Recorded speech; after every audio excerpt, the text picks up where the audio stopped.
डर या फियर क्या है?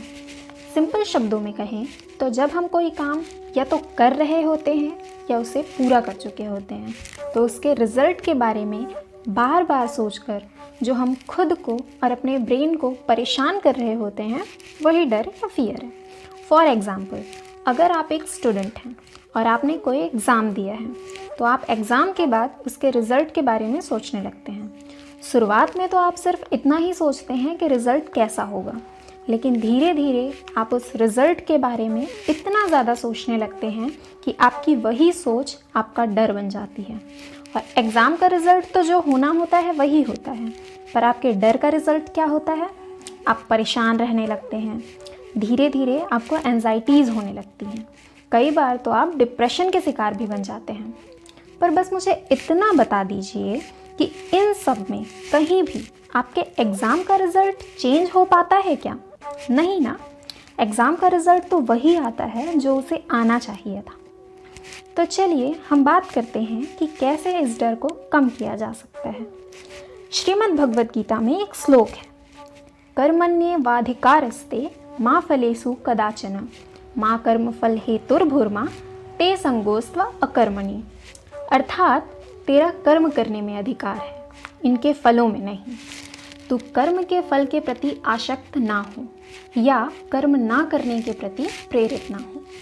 साधारण शब्दों में कहें तो इंसान के हाथ में सिर्फ उसका कर्म है, उस कर्म का फल नहीं।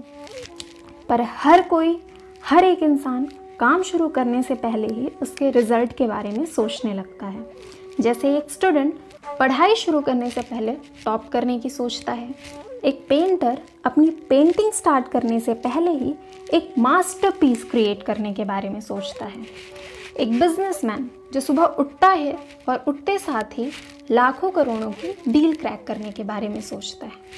हर कोई सिर्फ ग्रेट रिजल्ट्स के बारे में ही सोचता है, पर लोग ये भूल जाते हैं कि ग्रेट रिजल्ट्स उनके हाथ में है ही नहीं। उनके हाथ में यदि कुछ है तो सिर्फ और सिर्फ उनका काम, जिसे वे ग्रेट तरीके से कर सकते हैं। हमारा कंट्रोल सिर्फ हमारे काम पर हो सकता है, उसके रिजल्ट्स पर बिल्कुल नहीं। और इसका ये मतलब बिल्कुल भी नहीं है कि आप रिज़ल्ट के बारे में बिल्कुल ना सोचें और काम में इंटरेस्ट ही ना लें। सीधी सी बात, आप एक गोल या टारगेट डिसाइड करें और फिर उस गोल को अचीव करने के लिए एफर्ट्स करें। ये मत सोचिए कि रिज़ल्ट क्या होगा, ये सोचिए कि आप अपने काम को कितने ग्रेट तरीके से कर सकते हैं। और आपको ये भी याद रखना चाहिए कि रिज़ल्ट कभी भी आपकी काबिलियत तय नहीं करते। रिज़ल्ट तो कई बातों पर डिपेंड करते हैं। जैसे कि मान लीजिए एक बच्चे ने साल भर अच्छे से पढ़ाई की, बहुत मेहनत की, और जब एग्ज़ाम का समय आया उस समय ही उसकी तबीयत ख़राब हो जाए या घर में कोई हादसा हो जाए या पेपर चेक करने वाले का मूड ही सही ना रहा हो, जिससे उस बच्चे के नंबर थोड़े कम आ जाएं। पर उसका ये मतलब कभी नहीं होगा कि उस बच्चे में काबिलियत नहीं है। कुल मिलाकर हम सिर्फ इतना कर सकते हैं कि मन लगाकर पूरी प्योरिटी, ईमानदारी और शिद्दत से सिर्फ अपना काम कर सकते हैं। और जितनी ही जल्दी हम ये बात समझ लेंगे, उतनी जल्दी ज़िंदगी में आने वाली छोटी बड़ी मुश्किलों में खुद पर विश्वास रखकर अपना सर्वश्रेष्ठ करेंगे।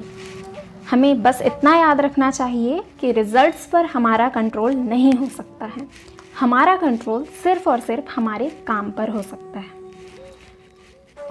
होप आपको वीडियो अच्छी लगी हो। प्लीज़ वीडियो को लाइक करें, अपनी प्रॉब्लम्स या अपने सुझाव कमेंट करें, वीडियो को अपने दोस्तों परिवारों तक शेयर करें और चैनल को सब्सक्राइब करें। धन्यवाद। राधे राधे।